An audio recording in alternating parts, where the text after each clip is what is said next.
hunting season. At least once a year, I try to travel up to Maine and rent an Airbnb to go hunting. I never bought my own place because I could unreally afford it just for a single trip every year.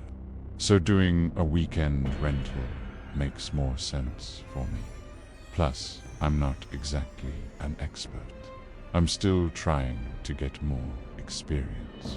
Some years I'd go with my uncle, but in recent years, he hasn't been in the best shape health-wise.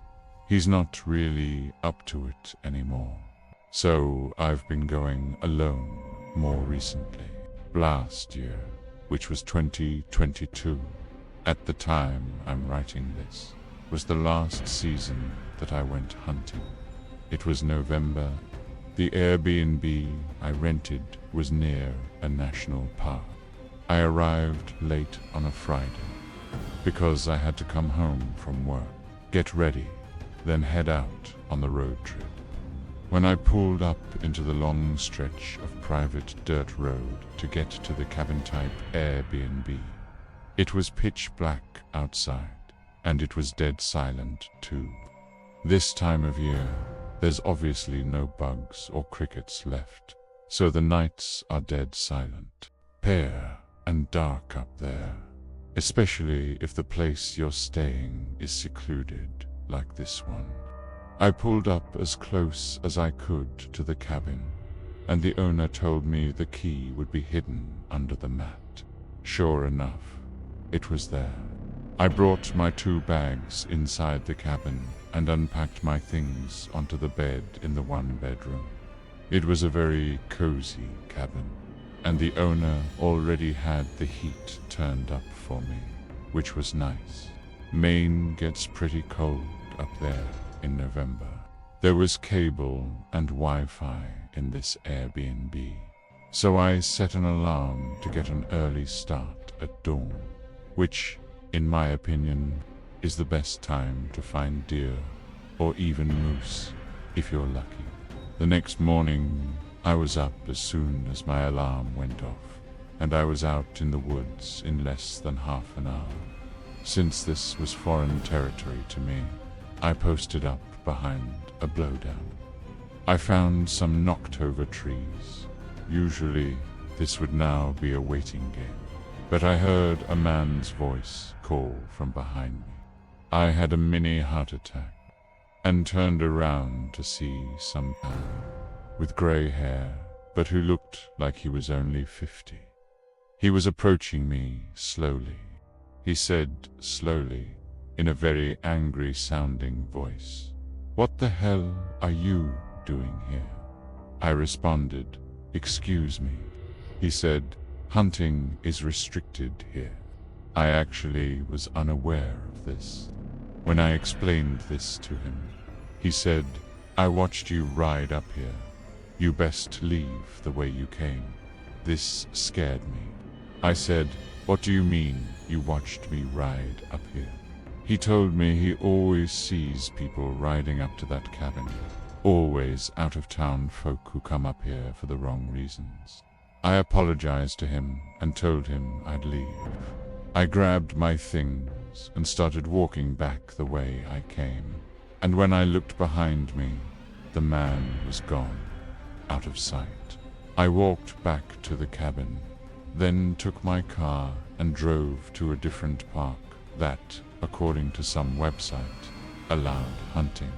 One posted up there and had a failure of the first half of the day. Around midday, I went back to the cabin to just regroup and have a meal. But when I got back to the cabin, I found that the door was unlocked. I could have sworn I locked it before. When I got inside, I was almost positive certain things had been moved around, and the zipper to my bag was unzipped. I couldn't remember if I left it zipped up or not, but it was typical for me to always keep my bags zipped up. I'd just checked every room quick before settling down. I was way too hungry to just prepare a light meal.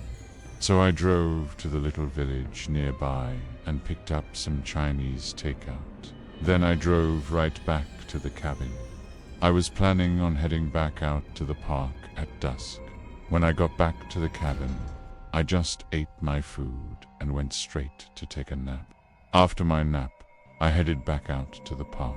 I spent about an hour walking, maybe a quarter mile, very slowly, and I wasn't finding anything.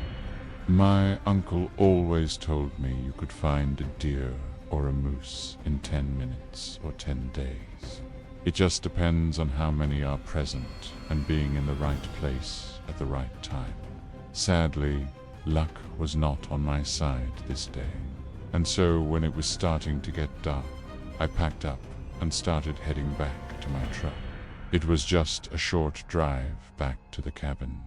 I cooked the pasta and meatballs I brought with me for dinner as I had the TV on in the background. Then I laid down on the little love-seat couch as I ate and watched some old black and white movie. While sitting there, I thought back to earlier, how the door was unlocked and things appeared to have been moved. Only, I didn't notice anything missing. I wondered if it was just in my head or not. Long after this, I brushed my teeth and shifted to the bedroom, where I began to watch another movie in there, planning on falling asleep to it. I was starting to drift into that half-sleep state, where what was going on in the movie was actually starting to blend into this half-awake dream. I was kind of having so I heard the distinct sound of a door clicking open that snapped me out of my half-sleep. I groggily looked up and noticed the closet door in the room was now cracked open. This immediately woke me up completely. Now, the door being unlocked and belongings potentially being moved did not seem like a coincidence. I waited a moment and got out of bed, went to my hunting pack, and grabbed my CZ-75. I went back to the bedroom, turned on the light, and pointed my gun at the closet door. I yelled, "Come out now, or I'll shoot." A big part of me still didn't believe there could actually be a person in there, and I thought that I was just being overly cautious. But when the door actually pushed open, I was in pure shock. That older man from earlier in the day stepped out, and his unhappy-looking face switched to a gross smile, missing a front tooth. He said, "You got me," I said. "Don't move," as I went to grab my cell phone and call 911. Thank God I had service here. The sheriff's department was on their way, and I let them know I was armed and had the intruder at gunpoint. It was an excruciatingly long wait before the sheriff's deputies arrived. During that time, the man was telling me how he's sick of people like me having no respect for the parks up here. I had no idea what he meant, but I wasn't entertaining him. I kept telling him to shut up. When deputies got there, it was an obvious arrest for breaking and entering and possibly robbery, though I don't think he ever actually stole anything from me. The man claimed the door was simply unlocked, though I don't know if that was true, or if he had somehow picked a lock or even climbed through a window. The Airbnb host said that there were no other hidden keys and that I definitely left the door unlocked. He seemed more concerned about whether anything of his was stolen and putting blame on me as opposed to asking me if I was okay and apologizing for the experience. He said he had no idea who the man could have been, even after getting his name. I still don't think I left the door unlocked. But thank God I was on a hunting trip and had my firearms with me to quickly neutralize the threat. I was 14 when the story took place. It was my first year hunting deer with my family. To be specific, my father, my cousin, and myself. To paint a picture, my blind was 2 miles south of my father's, with his stand being 9 miles southwest to my camp. We drove a 4-wheeler about 100 yards away from his stand, which left me with a while to walk before I even got to mine. I live in northern Michigan, and during the winter, it gets dark quickly and early. It was around 4 p.m. when I started to get cold and decided to close up my tent. I was hunting with a 243 rifle that had a pink camo cover on it with a strap around so I could hang it off my back, closed up my blind zippers, and put my garbage away in a bucket I had.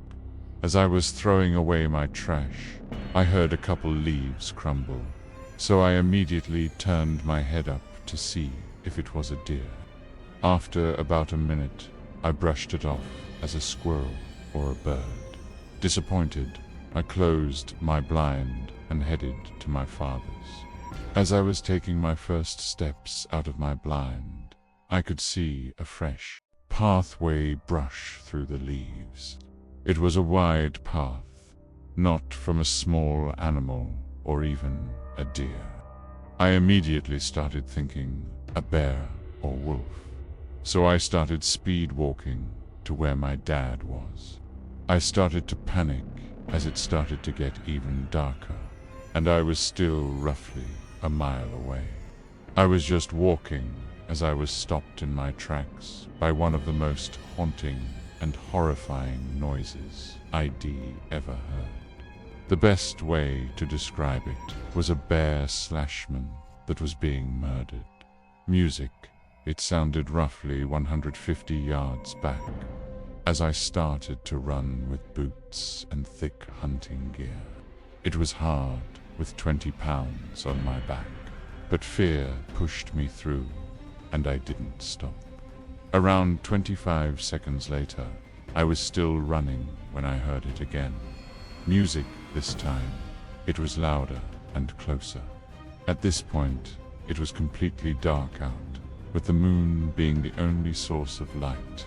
I turned around with my headlight, and what I saw is still the most terrifying thing I've ever seen. Around 50 yards away, I saw a black figure in the dark, illuminated by the moonlight behind it. It was around 10 feet tall and skinny. Without thinking twice, I started running while trying to get my gun off my back. I didn't know where I was running, but I just ran. I ended up on a road that I recognized as Rabbit Road, the road that connects my camp with the entrance to the hunting area. I ran on the road until I got to my camp. By the time I got into sight of my cabin, I turned around again and saw it again, this time further away. It was still standing up, and I can only describe it as a tall, black, skinny figure. It had long arms and long legs. As I got on my cabin steps, I threw up from exhaustion and continued to vomit for about a minute as I later then passed out. I woke up to the sound of my dad's 4-wheeler turning into the cabin driveway. I started crying as I ran up to him, hugging him. I quickly told him the story of what happened and how I ran back without stopping. He didn't believe me at first, but as we got settled inside, his face started to change as he saw the desperation in my eyes. I didn't sleep that night or for weeks after. People have told me it was most likely a bear or I was just seeing things. But I know what I saw. I'm older now, and I only hunt with someone with me. I also hunt with a bigger gun because it gives me reassurance that I could shoot something larger. As I'm writing this was the most scary experience of my life. It was a Friday evening, and I was getting home from school. I was 13 years old and was really excited to go hunting. I love hunting, especially the ranch we go to in Hastage, Texas. I've been going there since I was 4, and I have so many memories of the place. It was my grandpa, my dad, and I going. There were going to be a few other people, like the ranch owner's family. We were packed up and ready to go. It was deer season, my favorite season. Just the feeling of seeing a big deer right in front of your eyes is a wonderful feeling. And of course, shooting it. People say that it's wrong to kill animals, but I disagree if you're actually eating it. We got to the ranch, and it was 10 p.m., so it was pretty dark out there.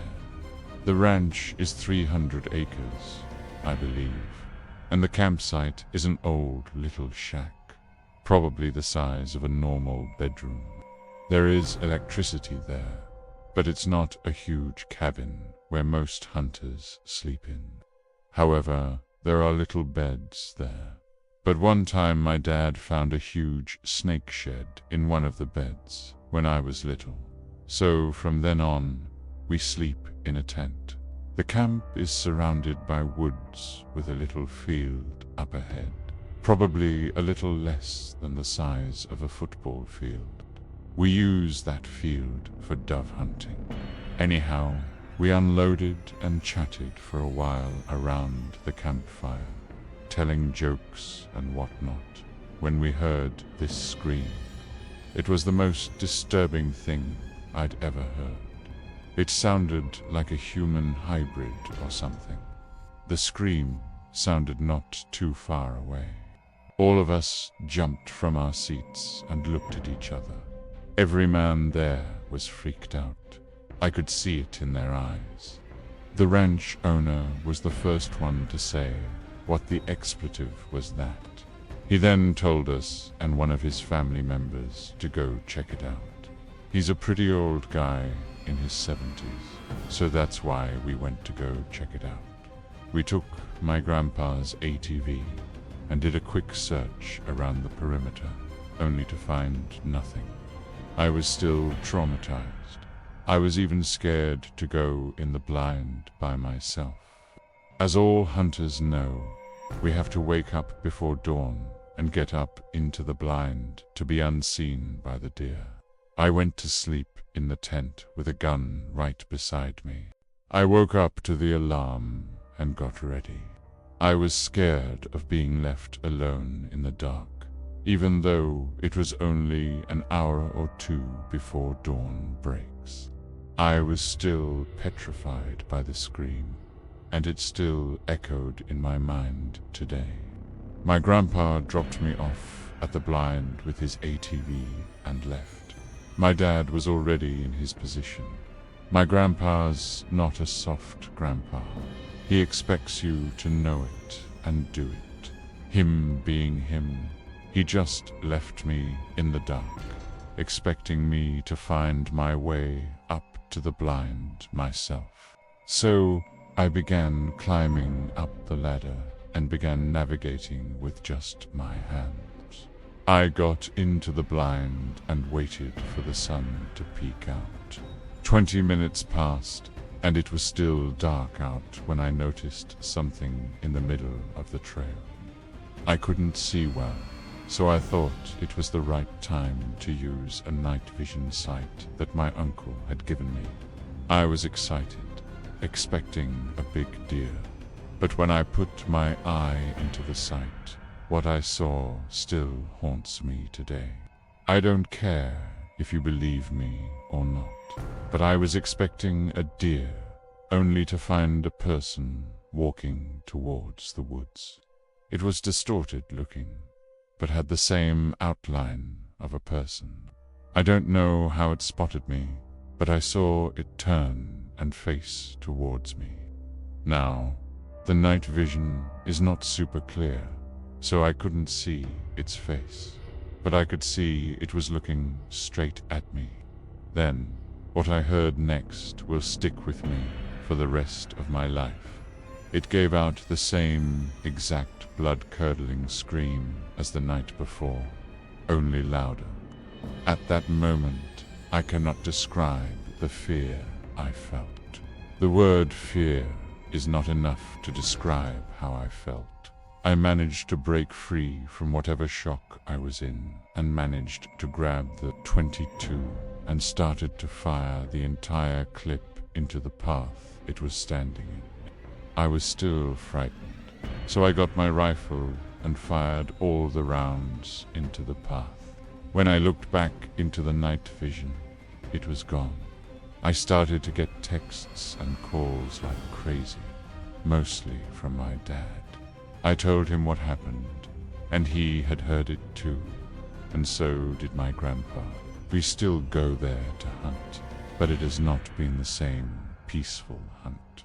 Now, when I hunt, I go with my dad because I'm scared that thing might come back.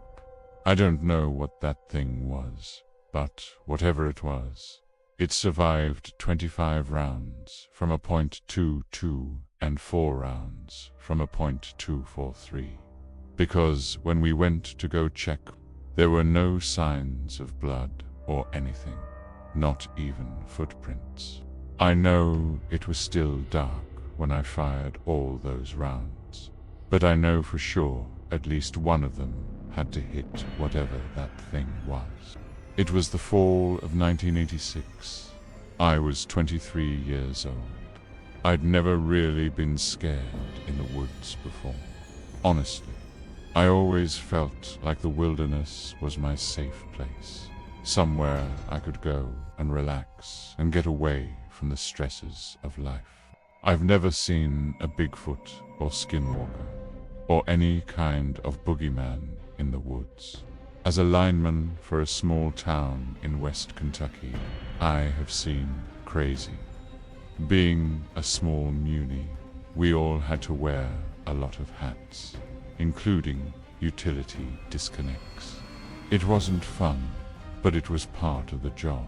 And there was a lot of crazy, but never in the woods. My only real hobbies were hunting and fishing. Back then, it was easy to find a really good place to hunt just by stopping and asking the landowner for permission. Most were eager to have the deer population thinned out, as they were really destructive, eating young soybean crops. This was coal country, and back in the 50s, there was a lot of strip mining that left a lot of land unusable for building and farming. So much of it was open for hunting. It was October 1986, daylight. Savings time hadn't happened yet, and it was still daylight till just after 7 p.m. I left work at 4 and ran home to change into my camo. It was bow season in Kentucky, my favorite season. I was gonna hunt in an area that was special to me. It was in an area we'll call Ridge. This was a very remote area, with broken farmland and wooded areas. After parking, I decided not to unload my three-wheeler and just walk the 3/4 of a mile to where I was going to hunt. I was using a summit climbing stand, so I had to carry my stand and my bow, as well as my fanny pack with my knife and flashlight. I had to walk halfway around the cornfield. The corn had not been cut yet, so I stayed in the lane left by the farmers, so that they could get their equipment to the upper end of the field. The field was rectangular, and the upper end was a much higher elevation. On the bottom, where it heads across a creek with shin-deep water to enter the field. At the top of the field, the right-hand corner was where I was going to enter the wood. It was the highest point of the field. I had to pick my way through a thick blackberry thicket, but managed to find a game trail that led me through. And it finally opens into a hillside with large trees. After finding a tree suitable for my climbing stand, getting set up, and a little climb, I was ready to hunt. I love to watch nature. The deer hunting was just an excuse to be in the woods. As a lineman, I had no fear of climbing high, so I would get as high as I could. This time, I was up around 20 feet before the canopy started blocking my view. It was around 5:30 when I was settled in my stand and had an arrow nocked. I regularly stated my permanent stands late as not to spook deer close by. I had added reflective tape along the trail to mark the way out. This made it easier to find my permanent stands at night. But this day, I was in my climbing stand in an area I hadn't been in that night. I was about to start down when I heard something walking, so I waited. It sounded like a deer in the thicket, but I never really could get a look at it. It was 8 o'clock and close to a full moon that night, so from my high vantage point I could see pretty good in the woods, and I felt like I could still shoot up to 15 yards.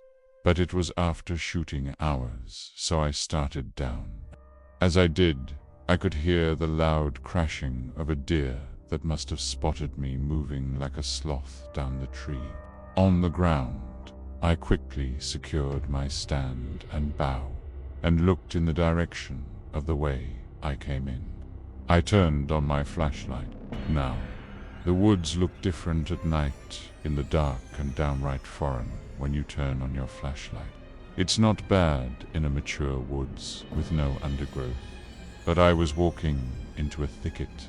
I walked along the edge of the thicket for a while, trying to find the trail I came in on, but no luck. It was almost 9 o'clock now, and I was ready to get out. So I just started picking my way through the thicket, keeping the moon on my right shoulder, and finally I came out into the field about 25 yards from where I went in. As I stood there, picking the thorns out of my hands and legs, thinking this adventure was over, I surveyed the lane around the field, and in the light of the pale moon, I saw it. Now, when I walked in, I came up the left side of the field, around 200 yards to the end, turned right, and walked another 100 yards where I was. It was higher on the ground, and I could see around the field where I came in. When I walked in, there was nothing in the trail. I hadn't heard any equipment or TVs, so I was shocked to see something in the trail, and no small something either. It looked 6 feet wide and 6 feet tall, just standing there about halfway up the field trail. It was the only way out, so I never hesitated. I started walking back to the trail, turned toward whatever it was standing there, hoping it was just a strange shadow, but it wasn't. I grabbed an arrow from the quiver, remembering my knife was in my three-wheeler. I walked fast and never broke stride, 100 yards away, and it didn't move or make a sound. I walked loudly straight towards it for 200 yards, all the while thinking it's really there in my trail, blocking my only way out. As I got closer, I could make out what it was. It was 2 people standing side by side, and this unnerved me even more. It was 9:15, 40 degrees out here. Nobody should be here.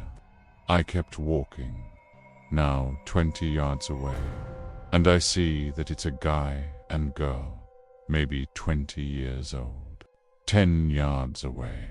I'm walking towards them, but no sounds from them.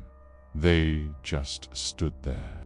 When I got to them, I half expected them to jump me, but they never moved. I said, kind of cold out here, ain't it? No sound. They still never moved. I kept walking. I turned to keep an eye on them. I was thinking, okay, this is it. They never turned around, never even moved their heads. Across the creek, and within another 100 yards, I made it back to my truck. I was even more uneasy approaching my truck. It was just so quiet. All I could think of was someone waiting to ambush me. So I kind of eased up on it very quietly and watched it for maybe 3 minutes before approaching it. It seemed fine, so I headed to my truck. As I left, I tried to figure out how they got here because I never saw another vehicle. I tried to just put it behind me, but the next day at work, during lunch, I was gonna run and get some food, and I noticed all 4 of my tires on my truck were low. After inspecting them, they all had around 10 to 15 roofing nails in them. I had to put tubes in them to get home. Something odd was going on in those woods. Somebody most certainly did this to my tires while it was parked in them. After this, it always felt like someone was watching me when I was hunting in that area. That's why I stopped going alone, and I never parked off the main gravel road again. I never found out who those 2 young people were, or who punctured my tires. Foreign